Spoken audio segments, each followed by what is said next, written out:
Parce que là, le chiffre est incontournable et inconditionnel, qui sont canicule, discussion et photo. Le pic est passé, mais la canicule reste bien pesante sur l'Hexagone. Encore des pointes à 39 degrés. Plusieurs départements repassent du rouge à la vigilance orange.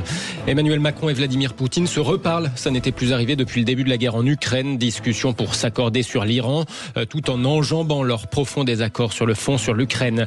Et puis, hasard du calendrier ou pas, la photo de classe du gouvernement Bayrou n'avait encore jamais été prise en 7 mois. C'est désormais chose faite au lendemain, de la motion de censure rejetée à l'Assemblée nationale. Les vraies voix Sud Radio.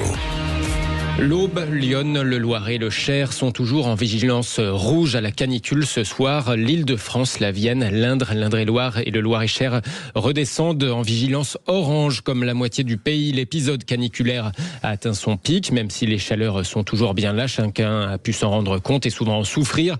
La ministre de la Transition écologique évoque 2 morts directement liées aux chaleurs. Quant à sa collègue ministre des Comptes publics, elle en appelle à ne pas opposer raisons budgétaires et politique environnementale. L'inaction climatique coûterait plus cher. Et cet épisode nous le prouve, estime Amélie de Montchalin sur Sud Radio. C'est ça que j'ai d'abord à vous dire sur cet épisode extraordinaire et qui va malheureusement, on le sait, se répéter parce que les scientifiques nous disent... Et ça a un coût. Ça a un coût sanitaire dans les hôpitaux. Oui. Ça a un coût humain. Moi, je veux penser à ces hommes et ces femmes. Hier, on a eu des décès d'hommes et de femmes qui font des métiers exposés. Et donc, ça a un coût humain. Ça a un coût économique parce que vous voyez bien qu'on ralentit l'activité, que on va moins vite sur les routes, qu'il y a moins de transport. Et donc, ça a un coût. Et en fait, le changement climatique, on le sait, il faut qu'on y fasse face. Parce que si on ne fait rien, ça nous coûtera plus cher. C'est pas une lubie de militants. C'est une cause existentielle pour nous tous. Amélie de Montchalin, ministre des Comptes publics avec Jean-Jacques Bourdin dans le Grand Matin Sud Radio. Et puis tiens, allez au passage un petit cadeau pour Philippe Bilger, l'ami des bêtes. Les conseils d'une vétérinaire pour aider nos chiens à supporter ces chaleurs. Pensez à les rafraîchir de temps en temps et surtout, faites attention si vous devez les promener, explique donc Gaël Le Calonnec. Le bitume, il chauffe énormément dans les grandes villes au soleil. Donc là-dessus, il faut pas hésiter. Il y a des petits chaussons qui existent pour les animaux qu'on peut leur mettre avant de faire la balade. Et au retour de balade, de bien vérifier qu'il n'y a pas de craquelure, qu'il n'y a pas de lésion. Si c'est le cas, mettre un peu de baume hydratant sur les coussinets. Un test simple qu'on peut faire pour savoir si oui ou non, là, il faut sortir les chaussures, poser un doigt ou sa main au sol et voir si on arrive à le garder 30 secondes sans ressentir de douleur. Si on sent que ça commence à nous brûler, c'est exactement pareil pour son animal. Si par contre on peut poser et que c'est pas trop chaud, là, il n'y a pas de souci. La vétérinaire Gaëlle Le Calonnec, interrogée par Louis de Kergorlet pour Sud Radio. Ouais. Est-ce que vous avez les coussinets qui brûlent, Philippe? Non. J'ai quand même du mal à imaginer Philippe Bilger en train de descendre le chien tous les soirs. Pourtant, ça m'est arrivé. J'étais beaucoup plus jeune. Oui, d'accord. Ça a duré longtemps ou le chien est mort vite ou... Non, mais le chien est parti à la campagne. C'est vous qui promeniez le chien ou c'est le chien qui vous promenait? Ça dépend. Moi qui le promenais. Et alors, on le tondait. Et moi, j'adorais quand il était à ras. Tout le monde me disait que c'était idiot. Oui, les fantasmes, on verra ça après. Allez. C'est une remarque au poil. Allez, le deuxième mot, discussion. Qu'est-ce qu'il a fait? Non, il a dit du au poil. Là, moi, je voulais parler des petites chaussettes que je mets à mon âne Anatole quand il fait chaud. Moi, j'adore. Bien sûr, vive les ânes parce que c'est merveilleux. Excusez-moi, c'est sérieux l'info, arrêtez maintenant. Mon âne, je l'appelais Sorbonne. Allez, très bien. Allez, le deuxième mot, puisque Vladimir Poutine et Emmanuel Macron se sont reparlés. Justement, oui, c'est une première depuis septembre 2022. C'est de là ce téléphone de nouveau sur l'Ukraine. Les deux présidents se sont mis d'accord sur le fait qu'ils n'étaient pas d'accord, mais en revanche, la discussion a été plus fructueuse à propos de l'Iran, selon le président Macron. Russie et France sont co-signataires de l'accord de Vienne de 2015 sur le nucléaire iranien.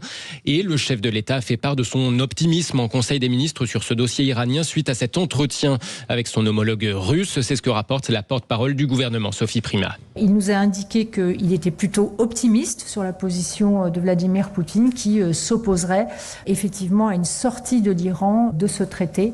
C'est donc une position assez forte et assez cruciale pour se dire que c'est bien la diplomatie qui doit être en avant. Et sur la situation en Ukraine, est-ce que le président vous a semblé optimiste ? Un peu moins. Ils en ont parlé, la question du cessez-le-feu a été évoquée. Nous voyons Vladimir Poutine continuer des attaques sans précédent, y compris sur des cibles civiles. La question du cessez-le-feu a été abordée, mais Vladimir Poutine met à les mêmes conditions qui pour l'instant ne sont pas réunies. La porte-parole du gouvernement Sophie Primas après le Conseil des ministres. De son côté, l'Ukraine fait face à une mauvaise surprise. Les États-Unis annoncent cesser de livrer certaines armes à Kiev officiellement à cause des inquiétudes de l'administration Trump quant à la baisse des stocks américains de munitions.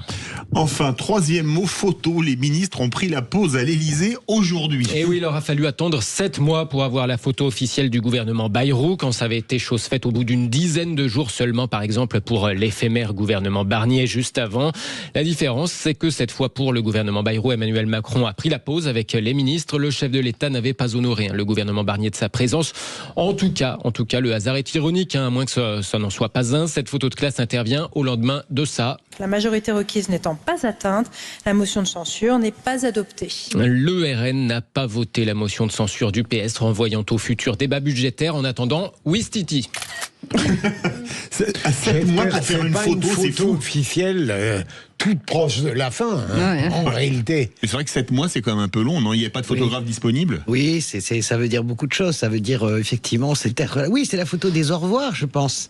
On va passer l'été, tout le monde s'égaye dans ses provinces, et puis on revient, et puis on se fait couper la tête pour le budget, voilà. C'est pas mal, ce n'est qu'un au revoir. Pas du tout, c'était de la superstition. Et de la pure superstition. Ah oui. Je pense qu'en fait, il y a évidemment, Françoise a raison, ils étaient persuadés, beaucoup pensaient que le gouvernement Bayrou ne tiendrait pas 2 mois, donc la superstition fait qu'il n'a pas fait de photos. Et là, a priori, ils se disent qu'ils vont au moins passer l'été, c'est-à-dire passer l'été et puis rentrer dans l'automne. Voilà, on verra. Jusqu'en octobre.